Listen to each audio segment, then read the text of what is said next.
मारो राजस्थान में सबसे पहले बात 10 बजे की 5 बड़ी खबरों की करते हैं। पहली बड़ी खबर मिनी अनलॉक की। लंबे लॉकडाउन के बाद मरुधरा में आज से अनलॉक की प्रक्रिया शुरू हो गई है। राज्य सरकार की ओर से अनलॉक को लेकर जारी की गई नई संशोधित गाइडलाइन सुबह 5 बजे से प्रभावी हो गई है। बात दूसरी बड़ी खबर संक्रमण काल में शिलान्यास की। भरतपुर में खाकी के सामने खादी ने कोरोना गाइडलाइन के नियमों की धज्जियां उड़ाई है। तीसरी बड़ी खबर मरुधरा में कोरोना कंट्रोल की। राज्य में पॉजिटिविटी रेट 2% से नीचे आई है और 2 महीने में सबसे कम 1002 केस मिले हैं। चौथी बड़ी खबर बोर्ड की परीक्षा पर मंथन की। कैबिनेट की बैठक में 10वीं 12वीं परीक्षा पर फैसला हो सकता है। और बात 5वीं बड़ी खबर मौसम के बदले मिजाज की। जयपुर समेत कई जिलों में झमाझम बारिश हुई है। लेकिन सबसे पहले देख लेते हैं कोरोना टॉप 10। राजस्थान में 10वीं और 12वीं बोर्ड की परीक्षा पर फैसला आज संभव है। उम्मीद जताई जा रही है कि आज होने वाली कैबिनेट की बैठक में फैसला होगा।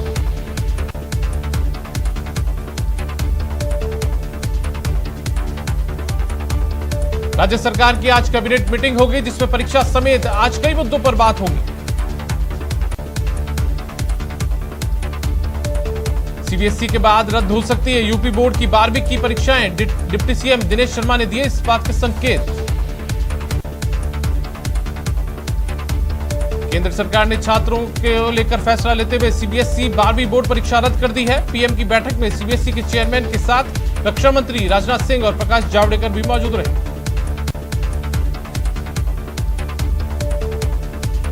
सीबीएसई के बाद आईसीएसई बोर्ड ने भी 12वीं की परीक्षा रद्द कर दी है। आईसीएसई बोर्ड परीक्षा रद्द करने का निर्णय प्रधानमंत्री के साथ हुई उच्च स्तरीय बैठक के बाद किया गया है।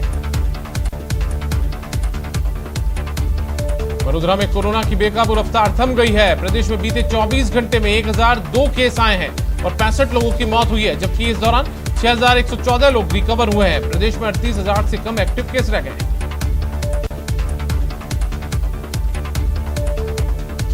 नई गाइडलाइन में व्यावसायिक गतिविधियों को सीमित छूट दी गई है। मंगलवार से शुक्रवार सुबह 6 बजे से 11 बजे तक दुकानें खुलेंगी। वहीं शुक्रवार दोपहर से मंगलवार सुबह तक लॉकडाउन जैसी स्थिति रहेगी।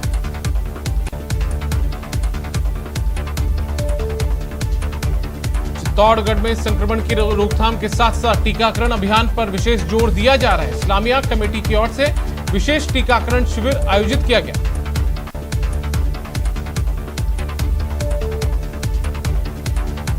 बारा के जिला अस्पताल के इमरजेंसी वार्ड समेत कुछ वार्ड्स में 40 मिनट से बिजली गुल हो गई, जिसके चलते अस्पताल में अंधेरा छा गया। गर्मी और अंधेरे के चलते मरीजों की हालत खराब हो गई।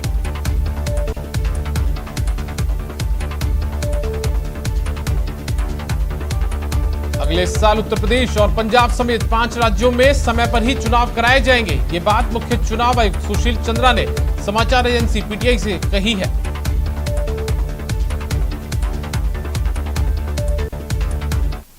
देश में कोरोना के केस बढ़े हैं। 24 घंटे में 1,32,788 नए केस आए हैं। 24 घंटे में 2,31,456 लोग ठीक हुए हैं। 24 घंटे में कोरोना से 3,207 लोगों की मौत भी हुई है। कल के मुकाबले आज कोरोना के मामले बढ़े हैं। तो बीते 24 घंटे के आंकड़ों पर यदि गौर फरमाएं तो जो कोविड केस हैं, कोरोना के केस हैं, उनमें इजाफा हुआ है। 24 घंटे में 1,32,788 नए केस सामने आए हैं। यदि 24 घंटे में ठीक हुए लोगों के आंकड़ों की बात करें तो 2,31,456 लोग कोविड से ठीक भी हुए हैं। वहीं मौतों के आंकड़ों की बात करें तो 24 घंटे में कोरोना से 3,207 की मौत भी हुई है। यानी कि कल के मुकाबले आज कोरोना के मामले बढ़ गए हैं। वही बात यदि राजस्थान की करें तो सख्ती से कम हो रही है कोरोना की रफ्तार। 24 घंटे में 1,002 कोरोना केस राजधानी राजस्थान में सामने आए हैं। 65 लोगों की मौत राजस्थान में 24 घंटे में कोरोना से हुई है। धौलपुर और सिरोही में कोई भी केस सामने नहीं आया है 24 घंटे में। वहीं जयपुर की बात करें तो जयपुर में सबसे ज्यादा 233 केस 24 घंटे में सामने आए हैं। 12 की मौत राजधानी जयपुर में हुई है। प्रदेश भर में 6,114 लोग रिकवर हुए हैं। प्रदेश में 38,000 से कम अब एक्टिव केस बचे हैं।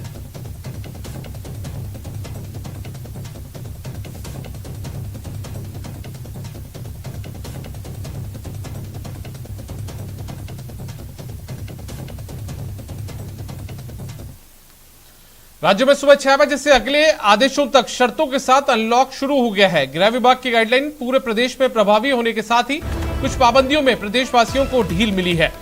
गृह विभाग की गाइडलाइन के अनुसार जयपुर समेत अधिकांश जिले 4 दिन सुबह 6 बजे से दोपहर 12 बजे तक खुलेंगे। मरुधरा शर्तों के साथ अनलॉक हुआ है। मिनी अनलॉक का आज पहला दिन है। पाबंदियों में प्रदेशवासियों को आज से ढील मिली है। आज से सभी बाजार खुलेंगे। सुबह 6 बजे से 11 बजे तक सभी ये बाजार खुलेंगे। सभी सरकारी दफ्तर भी खुल सकेंगे। बैंक दोपहर 2 बजे तक खुल सकेंगे। ई मित्र आधार केंद्र 4 बजे तक खुलेंगे। स्कूल कॉलेज कोचिंग बंद रहेंगे।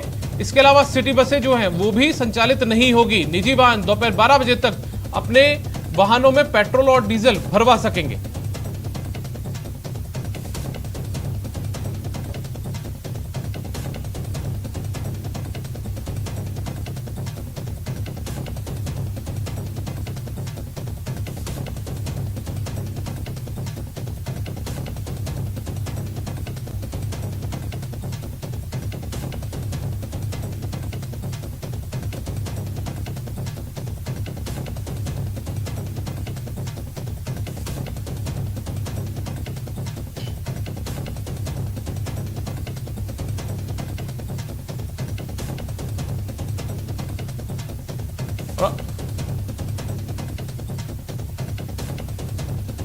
और अब रुक कर लेते हैं हमारे सहयोगियों का, जो प्रदेश के अलग अलग इलाकों से हमारे साथ जुड़े हुए हैं। सौरभ अग्रस्ती जयपुर से लाइव जुड़े हुए हैं, कपिल श्रीमाली उदयपुर से, और इसके अलावा अशोक शर्मा हमारे साथ गंगानगर से जुड़े हुए हैं। सबसे पहले रुक करते हैं सौरभ का।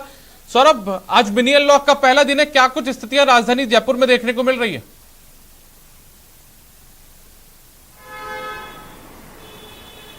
जी बिल्कुल, देखिए जैसे ही राजधानी में जो है वो अनलॉक हुआ है और तस्वीरें जो हैं वो बिल्कुल जुदा हैं। जो पिछले 1-1.5 महीने से राजधानी की सड़कें जो हैं वो एक तरह से सूनी थी, लेकिन आज जो है वो बहुत ज़्यादा चहलकदमी देखने को मिल रही है।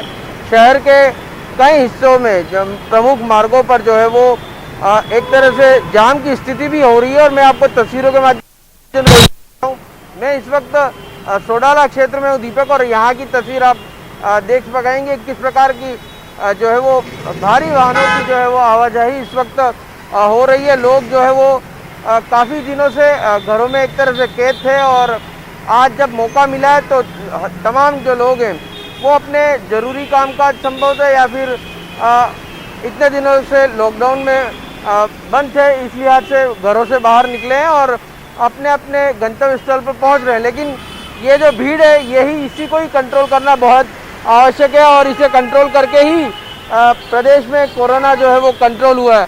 अगर यही स्थिति लगातार बनी रही और लोगों ने जो है वो कोरोना गाइडलाइन की पालना नहीं की तो मुश्किलें जो है वो और भी ज़्यादा बढ़ सकती हैं। आप देख सकते हैं कि बड़ी संख्या में वाहन जो है वो गुजर रहे हैं, और कुछ जगहों पर तो जाम सी स्थिति भी देखने को मिल रही है। तमाम तरह की जो दुकानें हैं वो जो है वो खुल चुकी हैं, और लोग जो है वो अपनी जो ज़रूरी चीज़ें हैं वो खरीदते हुए बाहर जो है वो उसके लिए निकले हैं। लेकिन ये सोडाला क्षेत्र है, परकोटे में किस प्रकार का हाल होगा, मानसरोवर में किस प्रकार का हाल होगा, और शहर के दूसरे इलाकों में किस प्रकार का हाल होगा, अंदाज़ा लगा पाना ज़्यादा मुश्किल नहीं है। लेकिन अगर इसी प्रकार की भीड़ उमड़ती रही तो दीपक फिर से हो सकती है। जी चलिए, तो पिंक सिटी का हाल सौरभ अग्रस्ती हमें बता रहे हैं, और इसके अलावा हम रुक कर लेते हैं कपिल श्रीमाली का उदयपुर से जुड़े हुए हैं। कपिल, लेक सिटी की बात करें तो वहां पर क्या तस्वीरें हैं? क्या कोविड गाइडलाइन की पालना के साथ में मिनी अनलॉक की शुरुआत हो पाई है? अनलॉक के माध्यम से सरकार ये देखना चाहती है कि आम जनता इसके बाद में कितनी जागरूक रहकर कोरोना संक्रमण की जो चेन तोड़ने की कोशिश की जा रही है उसमें सहभागिता निभाती। मैं आपको तस्वीरें दिखाऊंगा। ये उदयपुर की तस्वीरें हैं। पहला दिन है मिनी अनलॉक का, और पहले ही दिन पूरी तरह से सामान्य जनजीवन होने लगा है। हालांकि हर व्यक्ति मास्क लगाकर नजर आ रहा है, तो वहीं दूसरी ओर जो सरकारी नियमों के अनुसार दुकानें खोलने का जो समय दिया गया उसके अनुसार बाजार भी अब पूरी तरह से खुलने लगे हैं। सड़कों पर लोगों की आवाजाही काफ़ी देखी जा रही है। ऐसे में अब ये निश्चित है कि मिनी अनलॉक का लोग नाजायज फायदा ना उठाएं, अनावश्यक तौर पर बाहर ना निकले, क्योंकि यदि संक्रमण की दर फिर से बढ़ेगी तो और ज़्यादा सख्ती बरतनी होगी, जैसा कि मुख्यमंत्री पहले ही स्पष्ट कर चुके हैं। उदयपुर में देखिए एक बार फिर 100 से ज़्यादा मरीज सामने आए थे, तो जो पॉजिटिविटी रेट थी उसमें थोड़ी बढ़ोतरी ज़रूर हुई है, और इस बीच में अब मिनी अनलॉक की शुरुआत हुई है। पहले ही दिन लोगों की काफ़ी आवाजाही सड़कों पर देखी जा रही है।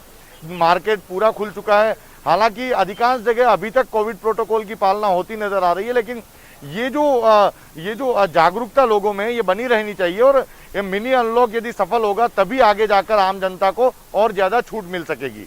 जी, तो कपिल श्रीमाली लेक सिटी का हाल यानी कि उदयपुर का हाल बता रहे थे। अब एक बार रुक कर लेते हैं गंगानगर का। हमारे साथ में अशोक शर्मा हमारे सहयोगी श्री गंगानगर से जुड़े हुए हैं। अशोक, गंगानगर में आप लगातार तस्वीरें भेजते रहे हैं कि कई बार लॉकडाउन के भीतर भी गाइडलाइन की अवहेलना वहां पर व्यापारी करते हुए नजर आए थे, लोग करते हुए नजर आए थे। आज की स्थिति की बात करें, क्योंकि आज सुबह से मिनी अनलॉक की शुरुआत हुई है, तो आज क्या तस्वीरें वहां पर देखने को मिल रही है? देखिए, इसमें कोई दो राह ही नहीं कि प्रदेश के सरहदी जिले श्री गंगानगर में भी कोरोना एक्टिव केसेस की संख्या काफी कम हो चुकी है, जो लगभग 1500 के आसपास है। और यही वजह रही कि कल जिला प्रशासन ने व्यापारिक प्रतिष्ठानों के पदाधिकारियों से मुलाकात कर आज से बाजार खोलने की अनुमति दी गई है, लेकिन ये अनुमति सशर्त दी गई है। आज से जो बुधवार का दिन है, आज यहाँ पर नॉर्थ और ईस्ट फेसिंग की दुकानों को ही खोलने की अनुमति दी गई है, जबकि कल गुरुवार को दक्षिण और पश्चिमी मुखी दुकानें खोली जाएंगी। साथ ही जिला प्रशासन ने सभी व्यापारियों को पाबंद किया है कि कोरोना प्रोटोकॉल की जो जिम्मेदारी रहेगी दुकानदारी करते समय, वो पूरी की पूरी जिम्मेदारी दुकानदार की रहेगी। यदि कोरोना प्रोटोकॉल को कहीं से भी अनफॉलो नहीं किया जाता है, उसको यदि अवहेलना की जाती है, तो न केवल उस व्यापारिक प्रतिष्ठान के खिलाफ कार्रवाई की जाएगी, बल्कि इस पूरी गली को भी पूरी तरह से बंद किया जा सकता है। हमारे साथ यहाँ बात करने के लिए संयुक्त व्यापार मंडल के अध्यक्ष तरसेम गुप्ता जी हैं। आपके ऊपर अब बड़ी जिम्मेदारी है कोरोना प्रोटोकॉल की पालना करवाने की, क्या तैयारियां की जा रही हैं आपकी तरफ से? संयुक्त व्यापार मंडल द्वारा सर्वप्रथम रिक्शा द्वारा सारे शहर के अंदर सभी व्यापारियों को जागरूक करवाया गया है कि वो कोरोना प्रोटोकॉल का पालन करें, मास्क, सैनिटाइजर और सोशल डिस्टेंस रखें और अपनी अपनी दुकानों के अंदर ग्राहकों के लिए गोले बना के रखें। भीड़ बिल्कुल ना करें। 4 या 5 आदमियों से ज्यादा जो है दुकान के अंदर नहीं होने चाहिए। और सभी व्यापारियों द्वारा प्रशासन के कहे अनुसार कोविड जो है 19 का पूरी तरह पालन किया जा रहा है। तो 2 दिन का मौका दिया है, आज और कल गुरुवार का। यदि 2 दिन के अंदर यदि जन अनुशासन यदि कहीं नहीं दिखाई दिया, तो प्रशासन ने चेतावनी दी है कि बाजार को फिर से बंद किया जा सकता है। क्या इस बात से आप सहमत हैं?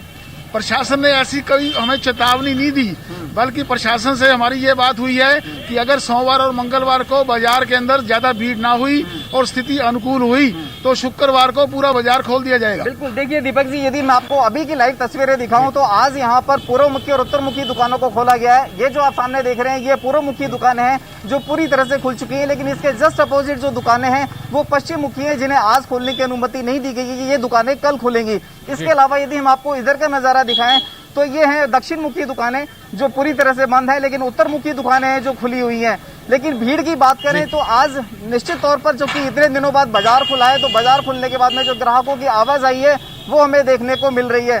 बड़ी चैलेंज है व्यापारियों के ऊपर। कोरोना प्रोटोकॉल की फॉलो करना ये एक बड़ा टास्क रहेगा, लेकिन चूंकि व्यापारी कह रहे हैं कि वो पूरा प्रयास कर रहे हैं ताकि कोरोना गाइडलाइन की अवहेलना भी ना हो और बाजार अपने सुचारू रूप से चालू किया जा सके। जी चलिए एक बार वापस से रुक करते हैं जयपुर का, पिंक सिटी का, जहां पर हमारे साथ में सौरभ गस्ती जुड़े हुए हैं।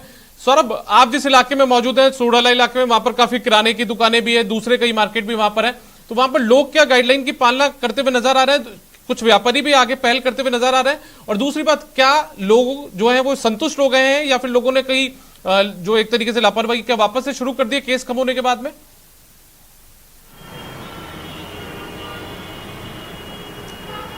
देखिए, अभी कई जगह पर जो है वो मास्क जो है वो कई लोग पहने हुए हैं और सोशल डिस्टेंसिंग की पालना जो है वो करते हुए नज़र आ रहे हैं, लेकिन भीड़ जो है वो लगातार, और ये भीड़ के कारण जो है वो लगातार संक्रमण का खतरा जो है वो बना हुआ रहता है। और आप ये तस्वीरों में देख पा रहे होंगे कि किस प्रकार की भीड़ जो है वो इस वक्त उमड़ी हुई है। और जब ज़्यादा भीड़ होती है तब कहीं ना कहीं जो है वो कोरोना गाइडलाइन जो है वो उसकी पालना नहीं हो पाती, ना तो सोशल डिस्टेंसिंग की पालना होती है, कई लोग जो है वो उसमें मास्क भी जो है वो नहीं लगाते। तो इस प्रकार की जो है आज चूँकि पहला दिन है, इस लिहाज से अभी जो है वो ज़्यादा कुछ इस प्रकार का नज़र नहीं आ रहा, लेकिन बावजूद इसके लोग जो है वो मास्क पहने हुए नज़र आ रहे हैं। दुकानदार भी जो है वो मास्क पहने हुए यहाँ पर अभी जो है वो एक तरह से कोरोना गाइडलाइन की कुछ पालना होती हुई दिख रही है, लेकिन इसी प्रकार से भीड़ अगर बाजार में जरूरी या गैर जरूरी रूप से बाहर निकलेगी तो धीरे धीरे मुश्किलें जो है वो फिर से हो सकती है। क्योंकि दीपक, एक अगर कोरोना संक्रमित व्यक्ति बाजार में घूमता है तो वो कई लोगों को जो है वो प्रभावित कर सकता है। तो खतरा जो है वो टला नहीं है, खतरा लगातार बरकरार है। ऐसे में ध्यान देने की आवश्यकता ये है कि बहुत ज़्यादा ज़रूरी हो तो ही जो है वो इस अनलॉक का के जरिए लोगों को बाहर निकलना चाहिए। कुछ जो प्रोटोकॉल्स हैं उनका जो है वो बेहद ख्याल रखना चाहिए। लेकिन जिस प्रकार की भीड़ इस वक्त राजधानी जयपुर में देखने को मिल रही है, जी सौरभ, कोरोना गाइडलाइन की पूरी तरह से पालना होती हुई जो है वो नजर नहीं आ रही है।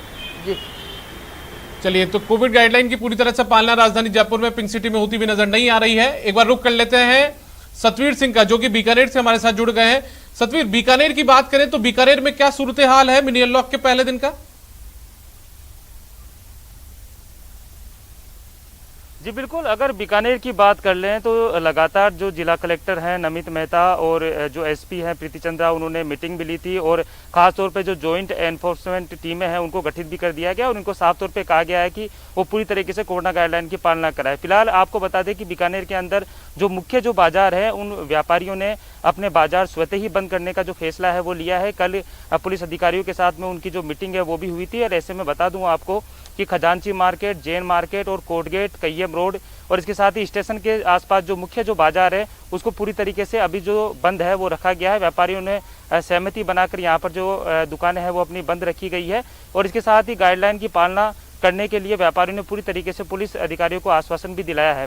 फिलहाल अगर बीकानेर की बात कर ले तो आसपास की जो कॉलोनियां हैं वहां पर जो मार्केट है वो पूरी तरीके से खुल चुका है, जिसके अंदर से पूरी तरीके से जो पुलिस के जो अधिकारी हैं वो भी जुटे हुए हैं और ऐसे में कोरोना गाइडलाइन की जो पालना है वो करवाई जा सके, इसको लेकर पुलिस तरीके से जो पुलिस जो अधिकारी हैं वो मॉनिटरिंग यहाँ पर कर रहे हैं। जिला कलेक्टर नमित मेहता भी लगातार यही कह रहे हैं कि अगर कोई भी जो गाइडलाइन की पालना नहीं करता उनके खिलाफ जो कार्रवाई है वो की जाए और 11 बजे तक जो अनुमत जो सैनिक जो दुकानें हैं उन्हें पूरी तरीके से बंद कर दिया जाए। और खास तौर पे पुलिस जो अधिकारी हैं वो लगातार गश्त भी कर रहे हैं ताकि किसी भी तरह की जो अनहोनी है वो नहीं हो। फिलहाल बीकानेर के लिए रात की खबर ये कही जा सकती है क्योंकि पिछले कुछ दिनों से लगातार जो कोरोना के जो मामले हैं वो लगातार गिर रहे हैं और आज भी अगर बात कर ले तो आज जो मॉर्निंग जो सूची आई है उसके अंदर 51 पॉजिटिव जो मामले हैं वो बीकानेर के अंदर आए। ऐसे में कहा जा सकता है कि लगातार जो गिरावट है वो कोरोना के जो मरीजों उसके अंदर आ रही है, लेकिन ऐसे में ज़रूरत है कि लोग पूरी तरीके से जो राज्य सरकार की जो गाइडलाइन है, कोरोना की जो गाइडलाइन है उसकी तरीके से पालना करें ताकि पूरी तरीके से जो कोरोना की जो चेन है उसे तोड़ा जा सके।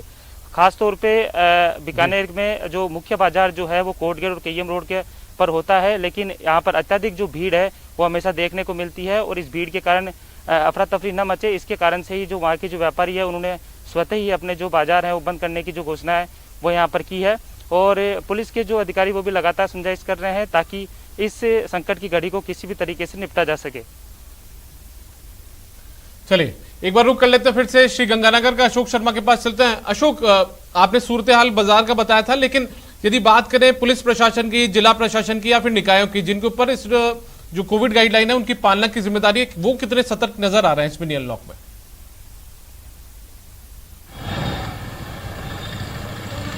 बिल्कुल दीपक जी, चूंकि आज पहली बार बाजार खुले हैं तो व्यापारी न केवल अपने प्रतिष्ठान खोल रहे हैं बल्कि कोरोना जो गाइडलाइन पालना करवाने की उनके ऊपर जिम्मेदारी दी गई थी उसकी भी पालना करवाने की मशक्कत में लगे हुए हैं। चूंकि आज काफ़ी दिनों बाद बाजार खुला है तो बाजार में लोगों की आवाजाही निश्चित रूप से बढ़ी है। यदि मैं आपको यहाँ के सदर बाजार का नज़ारा दिखाऊं तो देखिए लोगों की जो आवाजाही है निश्चित रूप से बढ़ी है, चाहे वो दुपहिया वाहन पे हो, चाहे तिपहिया वाहन पे हो, चाहे छपहिया वाहन पे हो।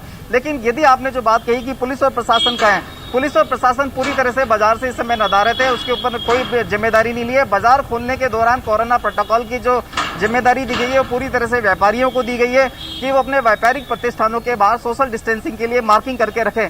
ये हमें कहीं पे भी नहीं दिखाई दिया। यदि हम आपको यहाँ की दुकानों की सूरत हाल दिखाए तो देखिए किसी भी दुकान के बाहर जो सोशल मार्किंग के लिए एक मार्किंग होनी चाहिए थी, गोले बनाए जाने चाहिए थे, वो किसी दुकान के बाहर नहीं दिखाई दे रहे हैं। हालांकि धीरे धीरे अब चूंकि 11 बजने वाले हैं, 11 बजे तक ही दुकानदारों को अलाउ किया गया है दुकानों पर आने के लिए, तो यही एक वजह है कि अब ये बाजार बंद होने की कगार पे है। मतलब 6 से 11 बजे तक ही खोला जा सकता है। तो पुलिस और प्रशासन यदि सक्रिय होगा तो वो सक्रिय होगा 11 बजे के बाद। जब इन्हें बाजार बंद करना होगा। लेकिन फिलहाल खुलने लगी है, व्यापारिक प्रतिष्ठान भी खुले, पूरी जिम्मेदारी इस समय व्यापारी के ऊपर है कि वो अपने यहाँ कोरोना प्रोटोकॉल की ईमानदारी से पालना करवा सके। जी दीपक जी।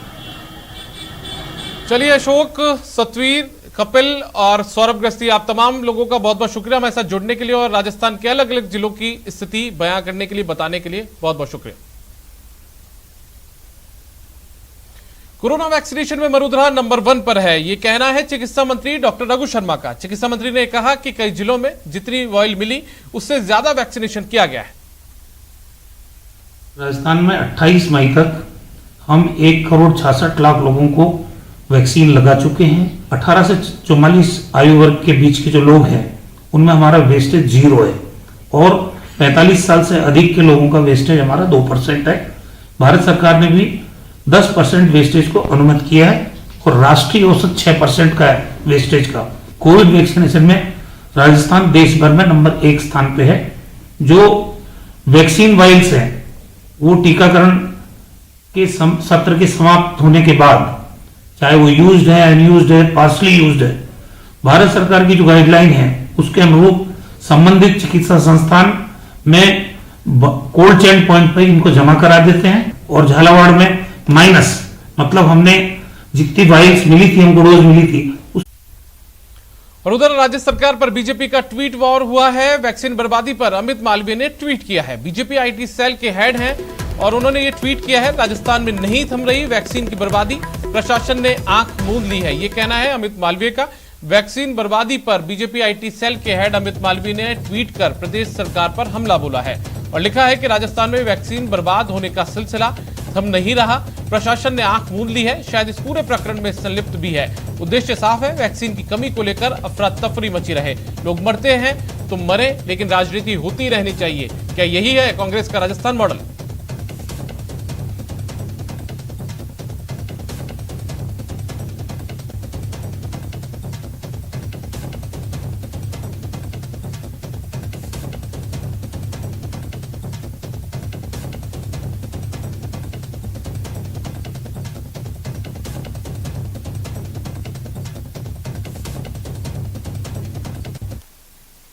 नेटवर्क 18 सुनिश्चित